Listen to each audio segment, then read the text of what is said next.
Good afternoon, everyone. So today we're going to discuss about the chemistry of the environment. So what is environmental chemistry? So environmental chemistry is the scientific study of the biochemical and chemical phenomena that occur in natural places.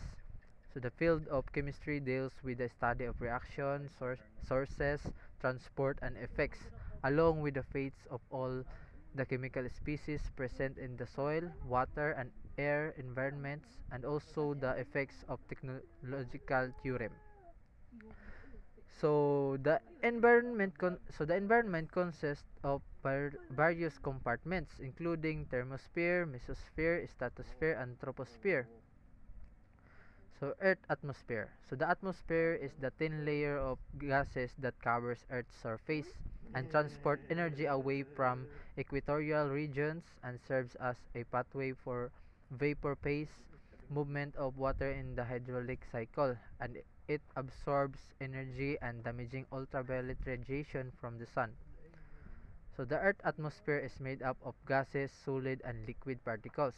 So first one is gases. So the most common gases in Earth's atmosphere are nitrogen with 78% and oxygen with 21%. The other gases includes argon with 0.9%, carbon dioxide with 0.04%, and trace amount of neon, helium, methane, krypton, and hydrogen, nitrous oxide, xenon, ozone, iodine, carbon monoxide, and ammonia. So water vapor. So the atmosphere also contains varying amount of water vapor, on average about 1%. And aerosols, the atmosphere contains many tiny solids or liquid particles called aerosols, which can be made of dust, spores, pollen, salt from sea spray, volcanic ash, smoke, and pollutants.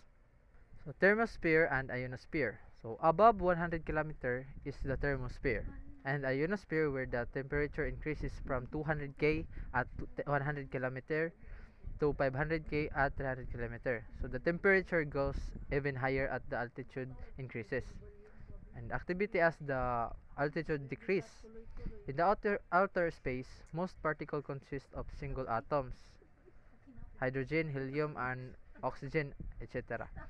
At lower altitude, 200 to 100 kilometer, diatomic molecules. So as you can see in here, this is the ionosphere, and this is the neutral thermosphere. So mesosphere. Below the thermosphere is the mesosphere with 100 to 50 km, in which the temperature decreases as the altitude increase. In this region, OH, H, NO, and NO2, O2, and O3 are common, and the most prominent chemical reaction are H2O plus HV reacts to OH plus H, and H2O2 plus O reacts to OH plus OH. So stratosphere. So below the mesosphere is the stratosphere, in which the temperature increases as the altitude increases from 10 km to 50 km. In this region, the following reactions are common. So NO2 reacts to NO plus O, and NO2 reacts to N2 plus O, and so on. So airflow is horizontal in the stratosphere. A thin ozone layer in the upper stratosphere has a high concentration of ozone. So this layer is primarily responsible for absorbing the ultraviolet radiation from the sun.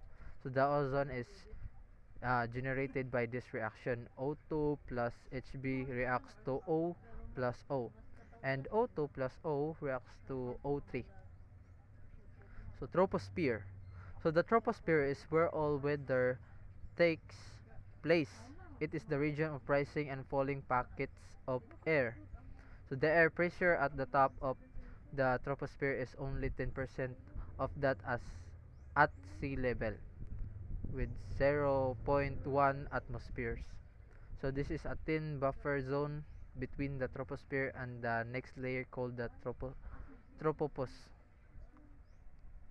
So the major components in the region close to the surface of the Earth are N2 with 78% and O2 with 21% and AR with 1% with variable amount of H2O, CO2, CH4, NO2 and also NO2, CO, NO2 and O3. So the ozone concentration in this layer is low. About 8% of the total ozone in the atmosphere is in the troposphere. So human activities and Earth's atmosphere. So human activities and Earth atmosphere. So the mankind with its exponential population growth and its ever-changing and expanding activities and demands for products and services has increased the discharge of substances and extraction of resources, thereby increasing the population of the environment. So many of these contaminating substances are the same as those found in nature, but in higher concentration, this has resulted in an environmental and health impact due to the high concentration of natural compounds and elements in a given environmental compartment, base, site, or organism. So what is a temperature inversion? So a temperature inversion occurs when the normal profiles of warm at the surface and cooler is altitude increases in inverted or turned upside down. So cool air will be found at lower altitude, which with warmer air above during an inversion. So temperature inversion and population are the normal movements of mixing of cold and warm air in our atmosphere creates turbulence, which help to lift and disperse pollutants. And temperature inversions, however, keep cool, dense air near the surface, reducing the vertical movements, and the pollutants stay near the surface, and and also the pollutant become concentrated as more as added by everyday activities. So, types of temperature inversion. The first one is radiation temperature inversion and subsidence temperature inversion. Radiation temperature inversion. Morning warming by the sun will often reverse a temperature version by afternoon. Pollutants build up during the night also disperse. Radiation temperature inversion and topography. Areas in a mountain base may experience prolonged radiation temperature inversion. Colder, denser air cannot rise up over mountains to literally disperse pollutants. Mountains also block the low angle on the winter sun, reducing warming of the air. Cloudy winter will block the sun after decreasing warming. What causes a subsidence temperature inversion? A highly latitude mass of warm air moves into air over colder area near the surface. High pressure pushes the warm air mass down, effectively copying the colder air below. Subsidence temperature inversion and topography. Areas with mountains on the three sides and the ocean at the fourth may experience frequently and prolonged subsidence temperature inversion mechanism. 1. Ocean breeze cool the surface air. 2. Mountains surrounding prevent the cooler, heavier air from dispersing over the mountains and removing pollutants. Subsidence temperature inversion and smog. These conditions are especially problematic in areas like Los Angeles, warm sunny climate and highly of pollutants. Example, vehicle shipping port cause a photochemical smog. Smog persists due to frequent substance temperature inversion for at least half the year, summer and fall. Low rainfall, 15 per year, limits clearance of smog. Photochemical smog. The Industrial Revolution has been the central cause of the increase in pollutants in the atmosphere over the last 3 centuries. Before 1950, the majority of pollution was created from the burning of coal from energy generation, space heating, cooking, and transportation. Under the right condition, the smoke and sulfur dioxide produced from the burning of coal can combine with fog to create industrial smog in high concentration. Industrial smog can be extremely toxic to humans and other living organisms. Major chemical pollutants in photochemical smog. The table shown below there are 4 toxic chemicals under source, environmental effects, and additional notes. Atmospheric aerosols. Atmospheric aerosols or particulate matter are solid or liquid particles or both suspended in air, water. 3 types of atmospheric aerosol have a significance on Earth's climate. First, volcanic aerosol forms in the atmosphere after an eruption as droplets of sulfuric acid that can last up to 2 years and reflect sunlight, lowering temperature. Desert dust. Mineral particles blow to high latitude, absorb heat, and may be responsible for inhibiting storm cloud formation. Human-made sulfate aerosol, primarily from burning oil and coal, affect the behavior of clouds, although all hydrometeors, solid or liquid, can be described as aerosol. A distinction is commonly made between such dispersion containing active drops and crystals and aerosol particles. Effects of aerosols. Volcanic eruption release large amount of sulfuric acid, hydrogen sulfide, and hydrochloric acid into the atmosphere. Aerosol interact with the Earth's energy budget in two ways, directly and indirectly. When aerosol adsorb pollutants, it facilitates the disposition of pollution to the surface of the earth as well to the bodies of water. This has the potentials to be damage to both an environment and human health. Volcanic eruption release large amount of sulfuric acid, hydrogen sulfide, and hydrochloric acid into atmosphere. Earth's water. Water is the most important necessity to human survival. It is the most basic element of life. Water makes up over 71% of Earth's surface, including lakes, rivers, and several oceans worldwide. The oceans contain 97.2% of the Earth's water. Some major physical and chemical properties of water. Water molecule is not linear and the oxygen atom has a higher electronegativity than hydrogen atoms. It carries a slight negative charge. This charge is sometimes referred to as a partial negative charge.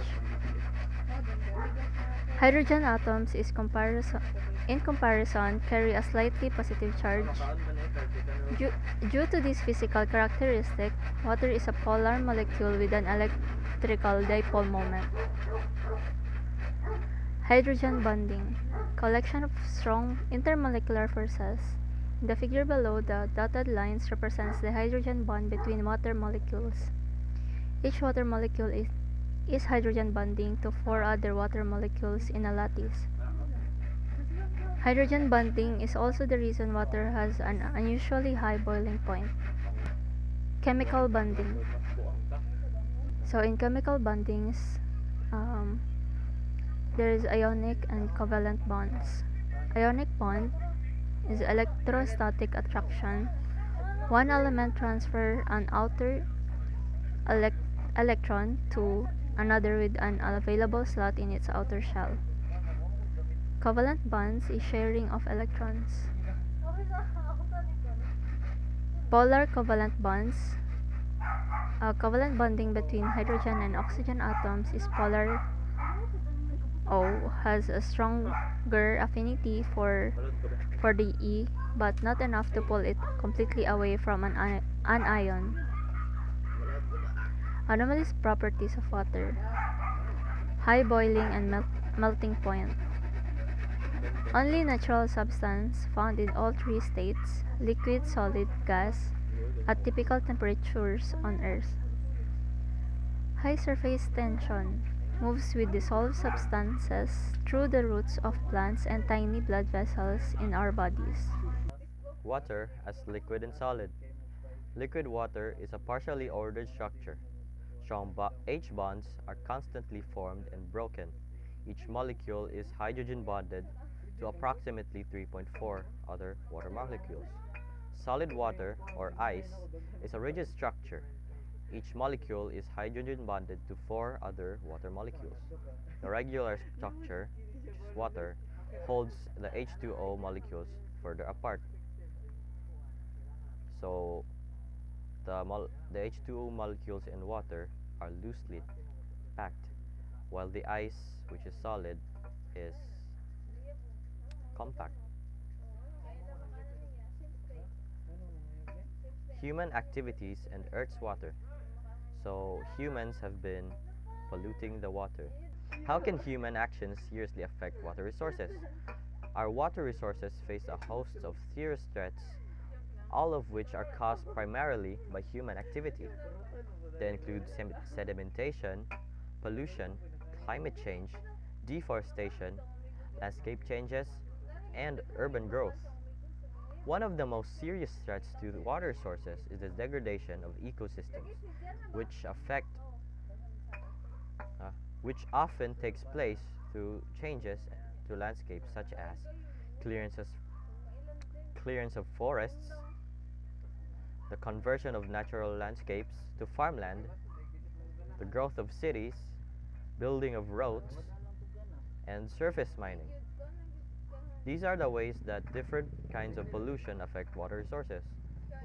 Waste that people dispose of can pollute the air, the land, and water resources.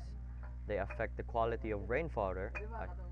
They affect the quality of rainwater and of water resources both above and below ground, and damage natural systems. Emissions from factories and vehicles are released into the air.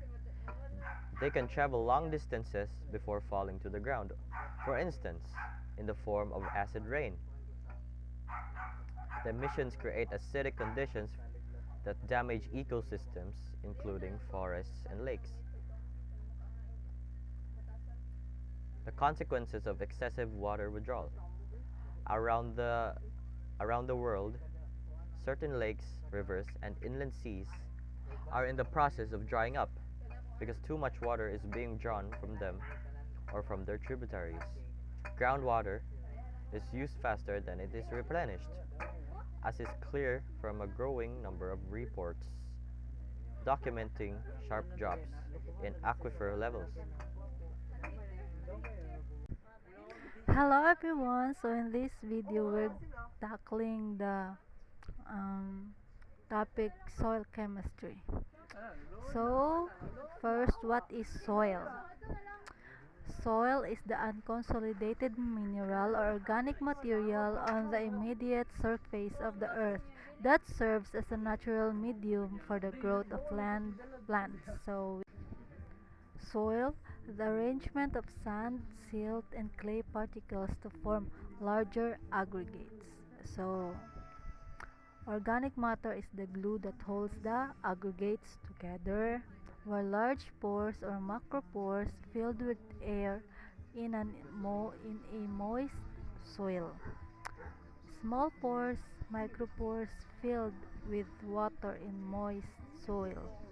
Supplying plants nutrients that plants obtain from the soil. So these are the nutrients that plants obtain from the soil. So sa macronutrients na atay nitrogen, na atay phosphorus, na atay potassium, na atay calcium, magnesium, and sulfur. For the micronutrients naman, only small amount lang ang needed ng chlorine, cobalt, copper, iron, manganese, molybdenum, nickel, and zinc. Are you wondering how big is an atom? So imagine you have 2 grams of water, of sugar. Imagine you have 2 grams of sugar, and then now imagine that each atom in the sugar is the size of kernel of popcorn. So mag-imagine ta na, ang atom daw kay ka-size ng popcorn. Those kernels would cover every inch of the United States by a depth of 20 miles. Okay. That's how huge an atom is. So, but wait. We all, mom already discussed what is isotopes, but for to refresh your minds, isotopes is an atoms where there are more or less neutrons than protons. So, mas daghan ang iyang neutron kesa sa proton. That is what isotopes is. Okay? Wait. Ion. So what is ion?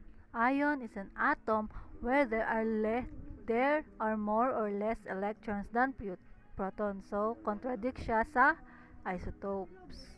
So ang ion is an atom where there are more or less electrons than protons, charged particle.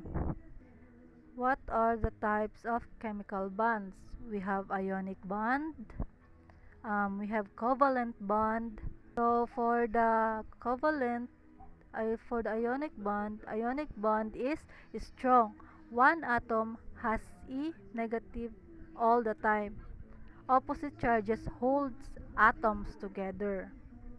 While ang covalent bond is strong atoms share E electron, and sa under covalent there are polar and non-polar. Sa polar sharing of electron not equal, while non-polar sharing of electron equal. And then we have chemical bonds. Chemical bonding, hydrogen, weak momentary attraction between particles. So what is an element? Element is a constituent of matter, cannot be broken down further. So ang element, it cannot be broken down further. Then atom, basic unit of chemical energy, as we all know. Molecule, group of atoms held together by chemical bond. Compound molecules made of different atoms.